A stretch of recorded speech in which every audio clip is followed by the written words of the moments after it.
సొలొమోను అందరికీ వందనాలు. ఇవాళ దావీదు భక్తుడు రాసిన 22వ అధ్యాయము.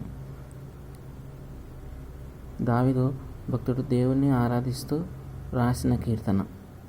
నా దేవా, నీవు నన్నెలా విడనాడితివి? నన్ను రక్షింపక, నా అర్తుదని వినక నీవెలా దూరంగానున్నావు?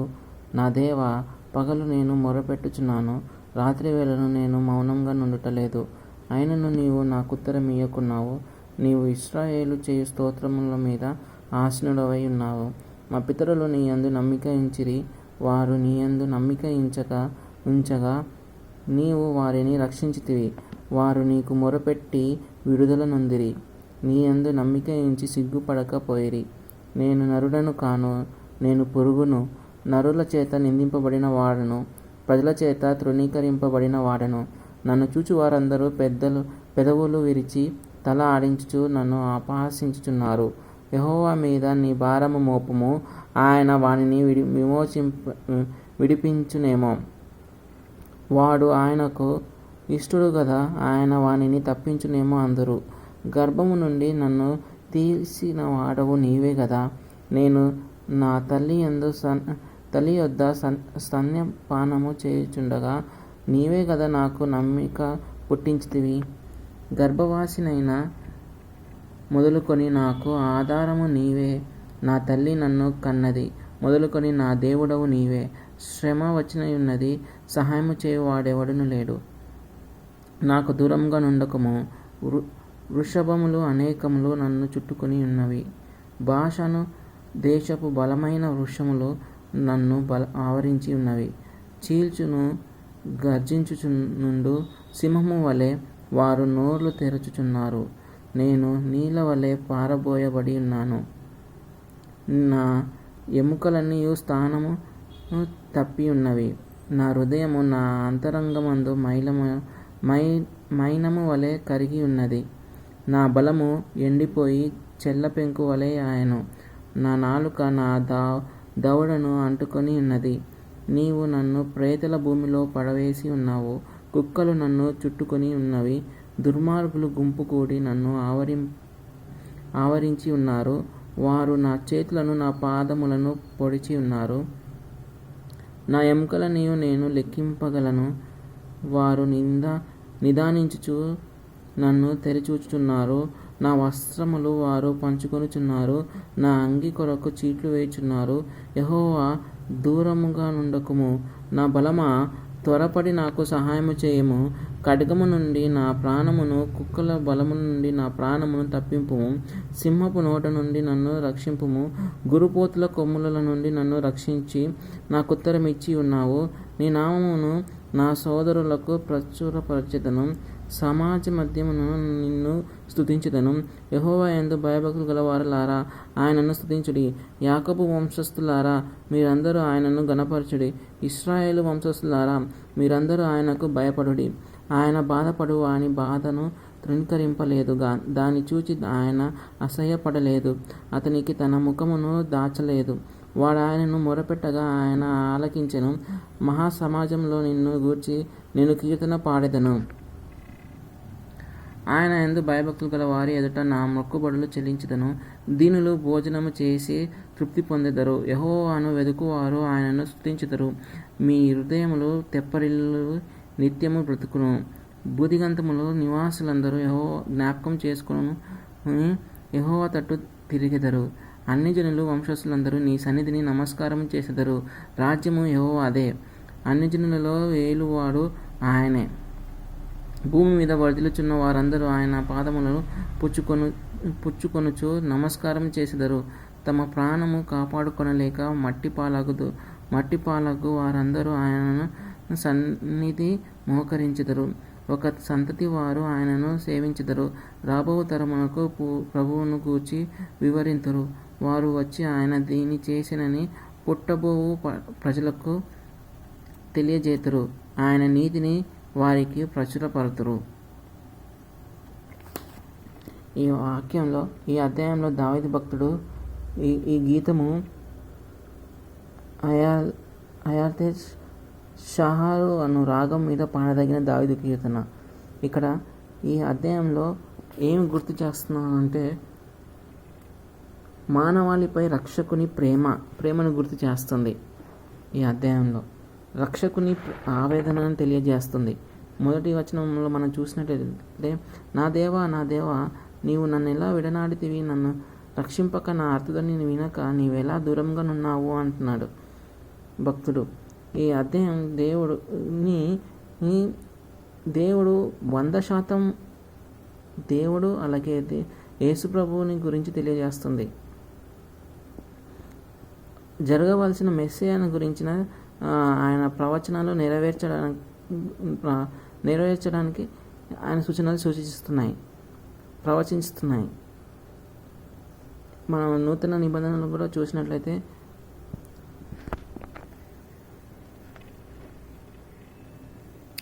మత్తయి సువార్త 27:46 వచనాలు 46-47 వచనాలు చూసినట్టయితే మనం చూడవచ్చు. యేసు ఇంచుమించు 3 గంటలకు యేసు ఏలి ఏలి లామా సబక్తాని అని బిగ్గరగా కేకలు వేసెను. ఆ మాటకు నా దేవా నా దేవా, నన్ను ఎందుకు చేయి విడిచిదివని అర్థము. అక్కడ నిలిచి ఉన్న వారిలో కొందరు ఆ మాట విని, ఇతడు ఏలియాను పిలుచుచున్నాడని. వెంటనే వారిలో ఒకడు పరిగెత్తుకొని పోయి స్పంజి తీసుకొని చిరుక ముంచి రైలును తగిలించి ఆయనకు త్రాగనిచ్చారు. ఇక్కడ మనం చూసినట్లయితే ఏలి ఏలి లామా సబక్తని అంటే నా దేవా నా దేవా, నా చెయ్యి ఎందుకు విడిచితివని యేసయ్య దేవుని కుమారుడుగా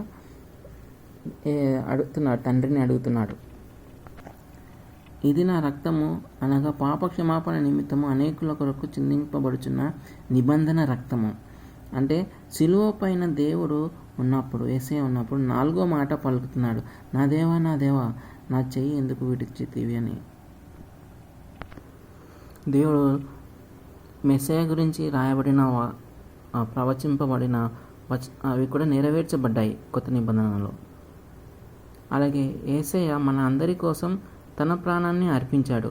భూమి మీద ఉన్నప్పుడు ఆయన 100% దేవుడుగాను 100% మనుష్య కుమారుడుగాను జీవించాడు. సిలువ వేయబడ్డప్పుడు మనుష్య కుమారుడుగా తను నిస్సహాయంగా ఏం చేయలేని పరిస్థితిలో దేవుని ప్రశ్నిస్తున్నాడు, తండ్రిని ప్రశ్నిస్తున్నాడు, నా దేవా నా దేవా, ఏలి ఏలి లామా సబక్తని అని. అంటే నా దేవా నీవు ఎందుకు నన్ను విడిచితివని, నన్ను రక్షింపక నా అర్థని నీవెలా దూరంగా నున్నావని. నా దేవా, పగలు నేను మొరపెట్టుచున్నాను, రాత్రి నేను మౌనంగా నుండటలేదు. నీవు నాకు ఉత్తరం ఇయ్యకున్నావు. నాకు సహాయం కొరకు తను అర్థిస్తున్నాడు. సహాయం కొరకు, దేవుని సహాయం కొరకు. నీవు ఇశ్రాయేలు చేయు స్తోత్రముల మీద ఆసీనుడవై ఉన్నావు, మా పితరుల నీ యందు నమ్మిక ఉంచిరి. మనం మొదటి నుంచి 5 వచనాలు చూసినట్లయితే పరలోకపు తండ్రిని విడిచిపెట్టాడు అని. అంటే మానవ స్వరూపంగా ఉన్నప్పుడు ఆ దేవుడు యేసయ్య 100% మానవుడు, అలాగే 100% దేవుడు కూడా. ఈ సిలువ వేయబడ్డప్పుడు 4వ మాటగా ఈ మాట పలకబడింది.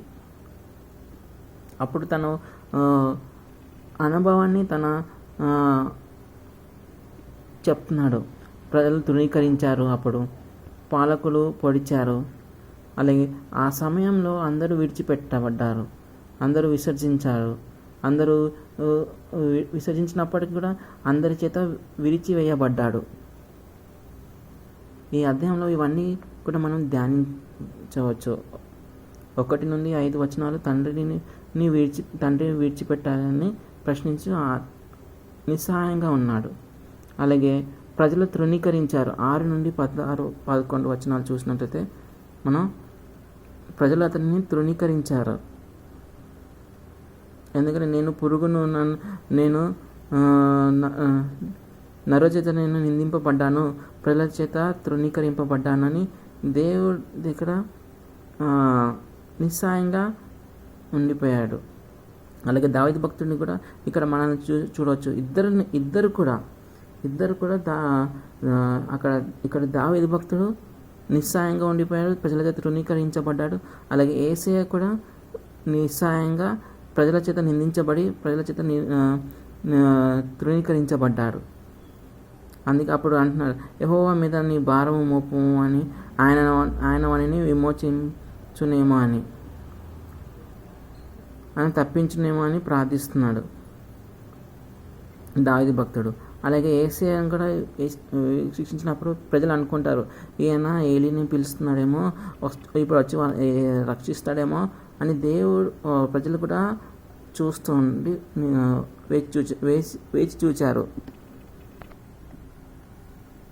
ఇంకా చూడండి, మనం 16వ వచనంలో మనం చూసినట్లయితే, దుర్మార్గులు గుంపు కూడి నన్ను ఆవరించి ఉన్నారు, వారు నా చేతులను నా పాదములను పొడిచి ఉన్నారు, నా ఎముకలను నేను లెక్కింపగలను, వారు నిదానించుచు నన్ను తెరిచూచుచున్నారు, నా వస్త్రములు వారు పంచుకొనుచున్నారు, నా అంగి కొరకు చీట్లు వేయుచున్నారు.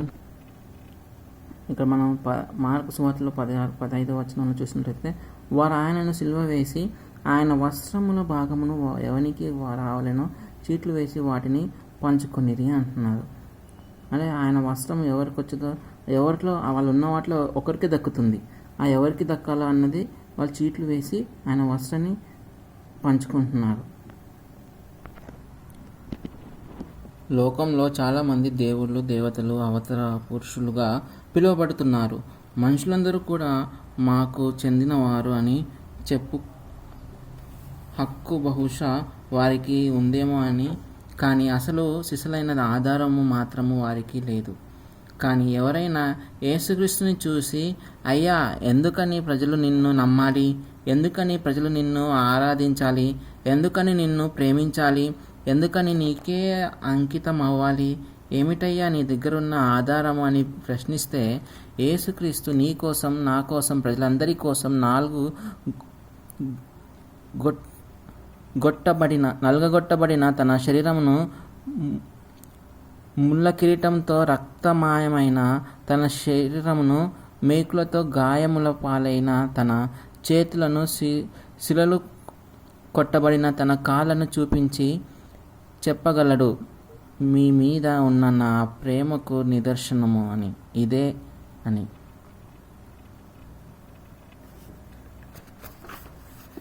ప్రియ సహోదరి సహోదరుడా, నీ కొరకు, నా కొరకు, మన కొరకు క్రీస్తు సిలువలో కొట్టబడ్డాడు. తన ప్రేమను అంతగా చూపించడానికి తనను తాను సిలువకు అప్పగించుకున్నాడు. మన పాపిష్టి తలంపులను బట్టి ఆయన శిరస్సు మీద ముళ్ళ కిరీటం పెట్టబడింది, రక్తము చిందించబడింది. నేను చూసిన మొహోపు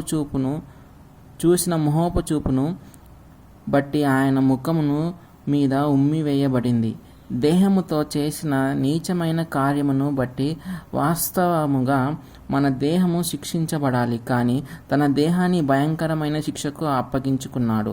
చేసిన పాపిష్టి పనులను బట్టి మన చేతులు శిక్షించబడాలి, కానీ తన చేతులను, తన పాదములను శిక్షకు అప్పగించుకున్నాడు. నీకు, నాకు రావాల్సిన శిక్ష అంతా కూడా ఆయన సిలువలో భరించాడు. నిన్ను ప్రేమించే దేవుడు ఇంతకంటే ఏమి చేయగలడు? ఈ లోకంలో ఎంత ప్రేమ కలిగి నా దేవుడు యేసుక్రీస్తు కాకుండా ఇంకెవరైనా దొరుకుతారా? ఇంతగా నిన్ను ప్రేమించే దేవుడు యేసు కాకుండా మరెవరైనా ఈ భూమి మీద నీకు కనిపిస్తారా? ఒక్కసారి ఆలోచించు ప్రియ సహోదరి సహోదరుడా.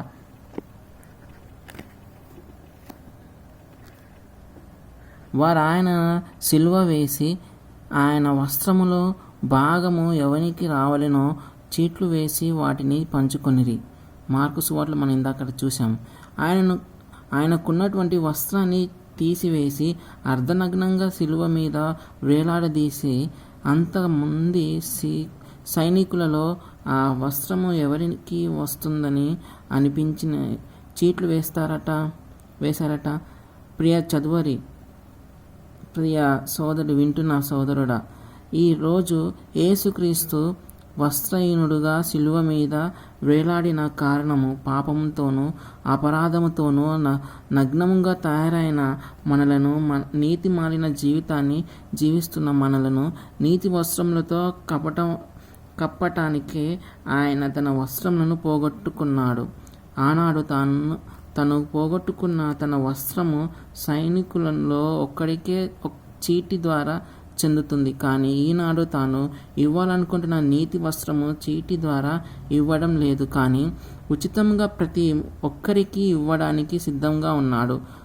ఒకవేళ చీటీ ద్వారా తాను ఇవ్వదలిస్తే ఇన్ని కోట్ల మందిలో ఎవరికో ఒక్కరికే నీతి వస్త్రం దొరికేది. ప్రభువా, నాది మలినమైన జీవితము, పాడైపోయిన పోయిన పాపములో కూరుకుపోయిన జీవితము.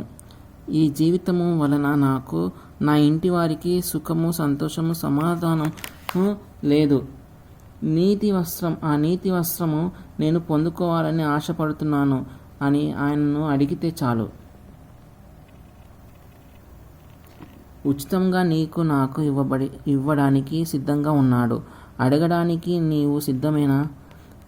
లేని ఎడల ఆ రాజు పెళ్లి వస్త్రము ధరించుకొని నా ఒక్కనిని చూచి, స్నేహితుడా, పెళ్లి వస్త్రము లేక ఇక్కడకు ఎలాగా వచ్చితివి?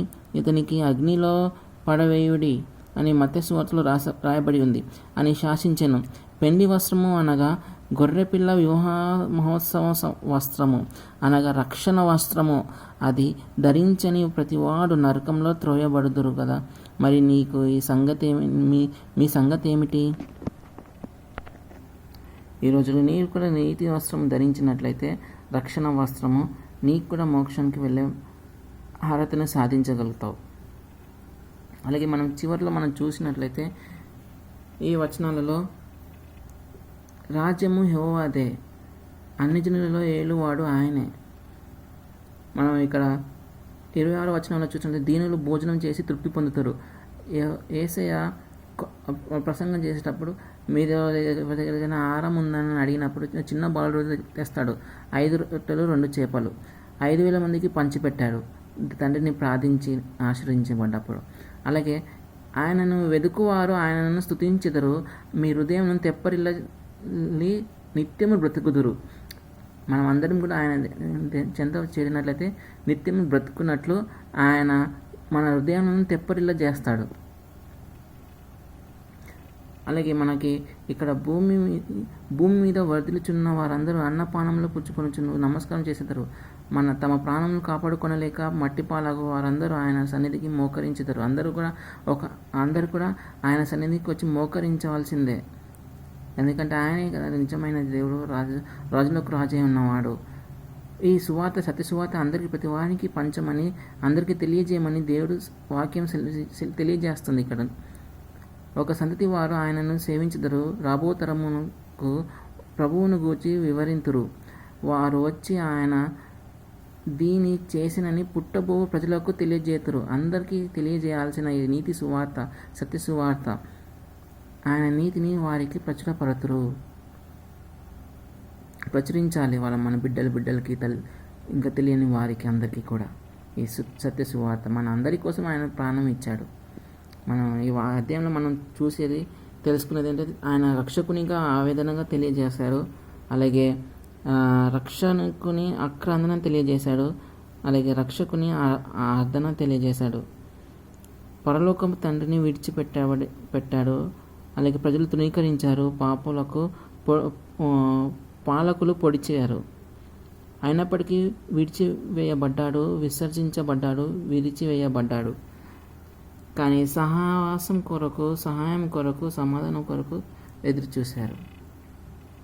ప్రభువా, ఈ వాక్యాన్ని విని మీరు బ్లెస్ అయినట్లయితే ఆమెనని టైప్ చేయండి.